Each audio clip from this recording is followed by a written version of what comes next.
Today, I'm really excited to be joined by James Hind, founder of CarWow, and our topic for today's focus is revolutionising the car purchasing moments. James, welcome. Hi, how you doing? Thank you. Very good. Good to be here. Excellent. First off, it would be great for our listeners to hear and understand about your background and how you came to create CarWow. Sure. So I founded carwow now 14 years ago. So I was straight out of university. I didn't know what job I wanted and thought starting a business is the only way I'm going to get any kind of meaningful employment in time. I love cars, and so I thought, let's start a car business. We were initially just a content business. Our aim was to help people work out which car to buy. And then over time, we grew that into helping people buy their car, now helping them sell their car as well, and expanded out of just the UK into Germany and Spain, where we operate now as well.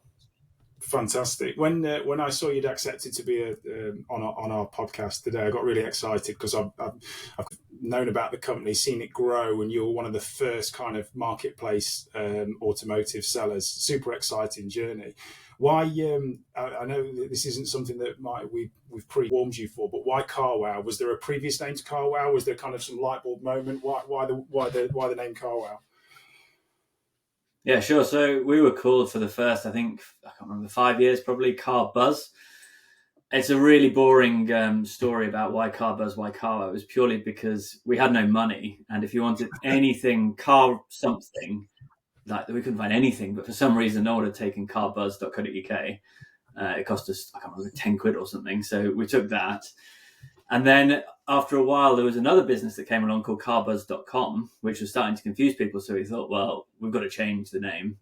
And we bought CarWow, which did cost us a bit, I can't remember, £1,000 or something at the time. But we meant sure we had all the .coms, the .de, .es, etc. for future expansion as well. But we like the name. It gives us a purpose. We want to wow people. We want to wow our consumers, our partner dealers, car manufacturers. So it gives us a good purpose with the name as well. Fantastic. And in terms of that overview, for those people who don't know about CarWow and what you guys do, what's your mission and what's your business model in terms of how you operate? Sure. Our mission is ultimately to make car changing as seamless and confident inspiring as possible. We want to help the consumer really make sure they're buying the right car for them in the right way, in the right from the right partner as well, buying a car or selling a car. And then also for our partners, be they car manufacturers, car dealers, car leasing companies, make sure that they're completely confident in everything they're getting from CarWow and that we're a very trusted, valued partner. Fantastic. And in terms of, you kind of touched on that you kind of left university and then did the very entrepreneurial thing of kind of setting up your own business. There's some big leaps there to kind of go from going into university, going through your degree, and then kind of going straight into that. Can you just talk us a little bit more about what led you to that automotive? And you touched on about how, the kind of the CarWow transactional process went from kind of data to transactional. Can you just kind of embellish that for us as well, please? Yeah, sure. So, I graduated from university. I did finance there. I got an internship at a finance company for 3 months and it put me off for life. It's what I thought I wanted to do during university. And then as soon as I left, I realized, no, that's not for me. And I didn't know what job I wanted. I'd applied for some finance jobs, hadn't got them. And I thought, well, we could start a business. My girlfriend at the time, now wife, she was designing some websites on the side just for extra money during university. So she had a skill that she could design a website and get a basic website built. And the advice I'd read in lots of business biographies and stuff like that was do something in an area you're passionate about. And one of the areas I have a passion for is cars. I used to read car magazines for fun. I used to have my friends or my parents' friends asking me, what car should I buy? So I kind of knew that there was a problem there of people spending a vast amount of money on a car and they're really not confident about which one to buy. So the initial business was a very basic website that we got together what everyone was saying about a car. So you could go on the website, select Ford Focus, and we'd pull loads of information about prices and reviews that other people had given it. So it was a bit like a Rotten Tomatoes does for films. Gets together what everyone's saying about a film, gives it a score. We did the same for cars. So I wasn't out and about driving cars. In fact, I didn't drive a car for the first kind of 4 years or something of CarWow. We were purely just packaging together what everyone else had said, presenting it to the consumer on a nicely designed website. And that was our kind of USP. That's what got us going. We ran it as a content only business for about 3 years. We spent nothing. Like, my wife designed the website. We got a bit of SEO traffic, free traffic from Google, and that was it. And we realized after a couple of years that this was going to be very hard to monetize. But we had the odd person emailing saying, I use your website, it's quite helpful, but how do I actually buy a car now? I buy everything online, but do I just walk into a dealer and haggle? Is that what I do still? Yeah. So I started looking into I didn't know there was anything to do with dealers or that kind of part of the world, that kind of part of the automotive industry. So I started just cold calling dealers, speaking to them, finding about how they work, what their pain problems are. And then I put an email address and a telephone number on our website that said, look, if you're looking to buy this Volkswagen Golf that you're reading about, give me a ring or drop me an email. And I'd have the odd person ringing up. They'd live in, say, Chester. They'd want a Volkswagen Golf. And all I'd do is ring around their local dealers for them and find out who's got what the prices are, and then connect them together. So super simple telephone brokering, basically. We did that for about 6 months, realized there's something here, and then brought on board a technical co-founder, David, who's our CTO today, who built a kind of proper website. So over time, instead of telling me on the phone what you wanted, you could start to enter it into the system directly. And then after doing that for another kind of probably 2 years, we managed to raise a bit of money. I emailed some random rich people who built technology businesses, eventually got about £250,000 together. And then that allowed us to start to spend a bit of money on marketing and scale it from there. Fantastic. That's an amazing story, going from that kind of like early conceptual like content information to, like you said, that kind of Rotten Tomatoes, then going and buying the movie or going and watching the film. And obviously there was the supply and then the demand kind of components of it.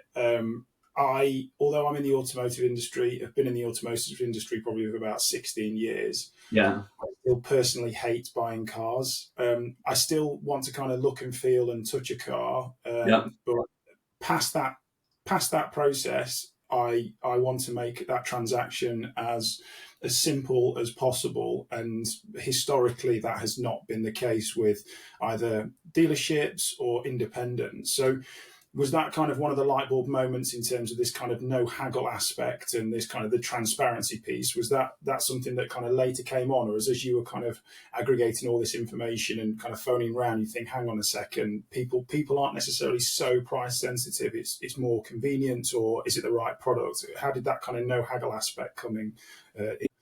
No, so what you feel about it is exactly what the majority of people feel. They feel out of control. They don't feel they have the information to trust the price, and they hate the thought of haggling, especially for something that's so expensive for them. So in the early days, that was a big part of the focus. It was a case of, look, carwow will get you a range of prices, upfront prices, and if you see one you like, you just contact them and buy it directly from them. So that was a huge part of it. Nowadays, it's moved on a lot. It's less about working out how to get the cheapest Volkswagen Golf. Carwow is much more about, should I buy a Volkswagen Golf? What are the other cars I could buy? And then if I do want a Volkswagen Golf, what's a convenient way to just get one from a great dealer? Prices nowadays are kind of there or thereabouts the same, particularly with agency model and lots of car manufacturers having fixed prices. But carwow just grows and grows because of that. And we love this trend towards fixed prices.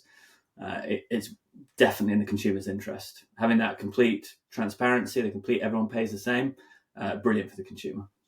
Fantastic.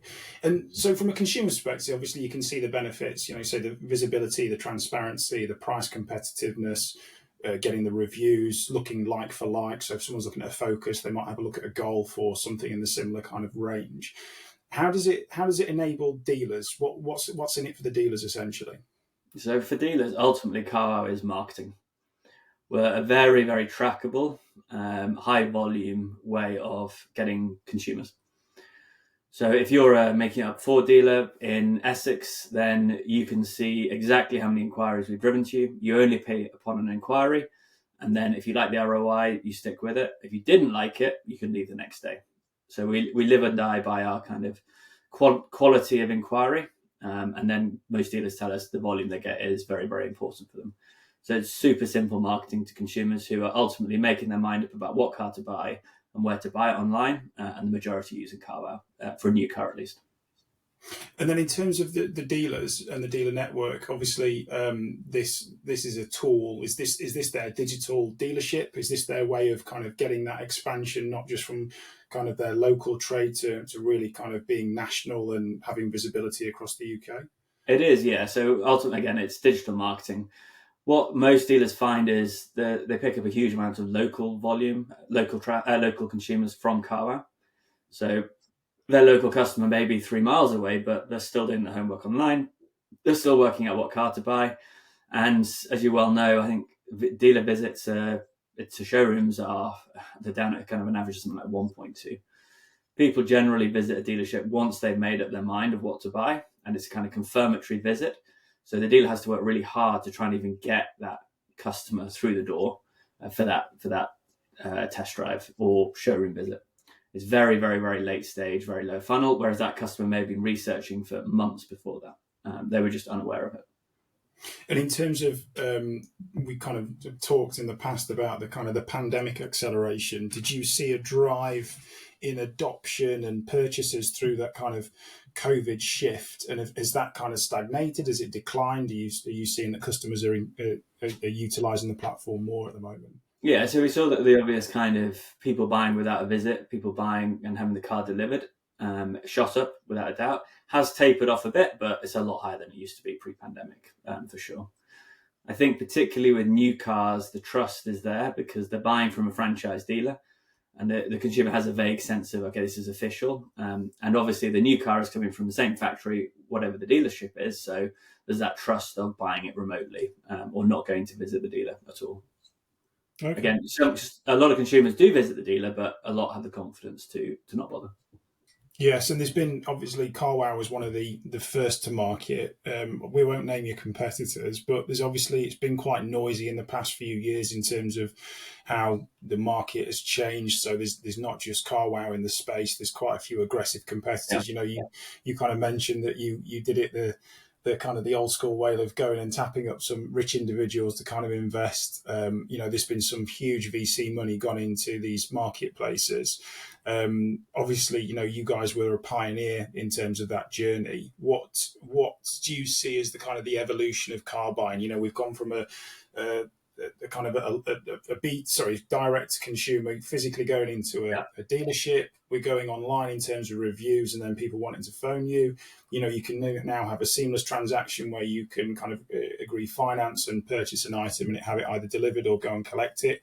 What do the next few years look like, and where do you see online car transactions going? So our view is you've got to offer the consumer all choices. If the consumer wants a local dealer to go and visit and see the car in person and test drive it, you've got to give them that option. If the consumer wants to buy it online and not speak to anyone, and put their credit card details in to buy the car, you've got to offer them that option as well. So full choice of how the consumer wants to do it. Our belief is obviously it's only going to go more online. I think particularly with things like valuing your current car and getting finance, these can all be done remotely now. Most consumers will know that. A big part of CarWow's focus for the last 2 years has been on helping consumers sell their car. A very big part of our business now is you've got a car to sell, you go on our app, you take some photos of your car, give us a bit of description about it, and then dealers will bid to buy it from you. And then they come around to your house and take it away from you and pay you directly. So it's an amazing customer proposition and a super easy way to get a value on your car, sell your car, and again, without ever having to leave your house. Is that a digital transaction? I mean, ultimately, yes, because you're doing everything apart from the dealer coming around to your house remotely. I think that kind of transaction is only going to go through the roof from here. And then in terms of your platform, so when you at the start of this interview, we were talking about how you started as a content business and then you've moved into a transactional realm. When we talk to platforms, it's normally about that kind of ecosystem that you guys build. Mm-hmm. Is things like insurance and finance and leasing and all those other components as part of those ecosystems, are they on your horizon? Are they part of what your kind of infrastructure is at the moment? Yeah, so we do some of those. So we do leasing. So we allow you to compare, look, I can buy a brand new BMW from a BMW dealer or BMW Direct, and then also what's a brand new one cost to lease as well. We've got used cars as well. And insurance, yes. One day we'd love to do that as well. It's obviously a big part of the cost, etc. Warranty, after sales, etc. Something we'd like to do at some point as well. Most of our focus, though, has been on helping consumers, again, choose which car to buy. We find that's, frankly, an underserved part of the market. Lots of people know carwow for its content, not so much the written content I started with 14 years ago. They know it now more for our video content or our social media followings. So we've built carwow into the world's biggest YouTube channel for cars.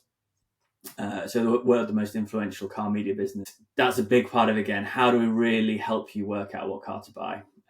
And it's creating an ecosystem as well, because you've got content that's great fun to watch, kind of Top Gear style content, entertainment, and you can watch that even when you're not buying a car. So we're constantly keeping the brand, the kind of messaging reinforced. Great way to connect with consumers. Awesome. And you don't have to necessarily go into the specific details unless you want to, but in terms of kind of the commercial aspect of your business model, how does the consumer pay? Does the dealership pay? Who pays fundamentally for what you're powering at the moment? Yeah, sure. So the consumer never pays us. There's no way for the consumer to actually give us any money whatsoever. Never has been. All of our money comes from the supply side. So that's either through car manufacturers. They pay us for advertising on the site, promoting their latest car or promoting a car that they want help selling. It comes from dealers who pay if you inquire as a customer through the site, or it comes from, if you're selling your car, then a dealer will pay us an auction fee if you end up selling the car to them. So always free for the consumer, and always a model which for the dealer means that they can track exactly what they get from us, and they only pay on success. Understood. And is that the same for if a customer, like you said, it's a little bit like when you want to upgrade your iPhone, you've always got an iPhone to trade in. So when someone wants to buy a car, they've generally got a car to trade in. Do the consumers pay when they're selling a car to carwow, or do you just do a fair inspection and give a fair price? No, so the consumer doesn't pay us. So the way it works is the consumer takes photos of their car through our app or our site. They describe the car's condition, the mileage, and then dealers will go on carwow, see that car, see all the photos you've taken, and bid to buy the car from you. So it's an auction that we create for your car. The winning dealer will then contact you, come around to your house and pay you directly. And then once the money's in your account, drive off into the sunset in your old car. So really, really, really simple for the consumer and a great way to get a really good price for your current car. Fantastic. So looking forward in terms of the future for carwow, is there anything that's kind of being released this year or in the next 6 months which you think is going to kind of really change or kind of move the dial within your kind of, like you say, your platform and ecosystem at the moment? So we're continuously evolving the platform. We've got a lot of people working on all parts of the website every single day. I think a big focus will be, again, helping you work out which car to buy. It sounds like it should be an easy thing to solve, but it really isn't. There are so many cars on sale. There's more cars on sale than ever. There's more car brands, particularly with the Chinese car brands coming, than ever to choose from. Choosing whether to buy electric or not is a huge conundrum for people, and it's only getting worse, mainly thanks to the government, but it's only getting more confusing. There's so much to solve there that we're putting quite a lot of our focus into that. Yeah, understood. I think this quite obviously this in the past few weeks there's been an update in terms of the legislation change to move down to 2035 for the EV adoption. Some people will be pleased about that because many people have grown up and just used internal combustion engine cars. EV is a scary thing for people who don't know what they are, how they operate, what they run like. So kind of that content knowledge and education needs to be fed through. It needs to be done subliminally, but also kind of via direct content research and pieces of literature that you guys are releasing as well. And they're big step changes. The EV cars have a much higher value. There's a lot more unknowns around kind of battery lives, service lives, etc. So there's quite a lot of unknowns there. But obviously there's platforms like yourselves that are helping educate people and work through that. And that's obviously going to be beneficial because you'll have more people come back to your site and find out what's happening.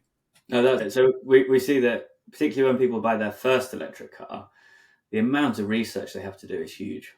Yeah. which is frankly, selfishly great for carwow because we've got hopefully all the answers they're looking for, all the information they need. So more chance they'll find us, more chance they'll spend time using the website, and then contact ultimately and buy a car from us. But we love the electric car revolution. We're big believers in it, and we're constantly nudging people to buy electric. If they can afford a brand new car, then there should be an electric car that suits them. Yeah. No, definitely makes total sense. So, if our listeners aren't currently either engaged with buying a car on CarWow, or we've got a dealer who wants to kind of get in touch or understand more about how they can start listing on CarWow, where can they find out more? So, best thing to do is go on the website. We've got lots of videos as well to help describe how you can sell your car, how you can buy your car. If you're a dealer, then hopefully there's lots of resources there and ways to get in touch. But go on, have a click around and see what you can find. Fantastic. So, I mean, just to wrap up, many thanks for taking the time out of your schedule to jump on this podcast. Really appreciate it. Hope you've enjoyed being on and being interviewed. I want to thank our listeners for taking the time to understand the background of CarWow and its founder, James Hind, from 14 years ago, where he left university with a kind of a thought about car buzz and the content search and what people were looking for, to now one of the largest YouTube following and social media presences out there. Congratulations on what you've achieved so far, and look forward to seeing you in the next few years and on CarWow's growth. Thanks, Graham, and great to be on here. Awesome. Thanks very much. Have a good rest of the day. Cheers.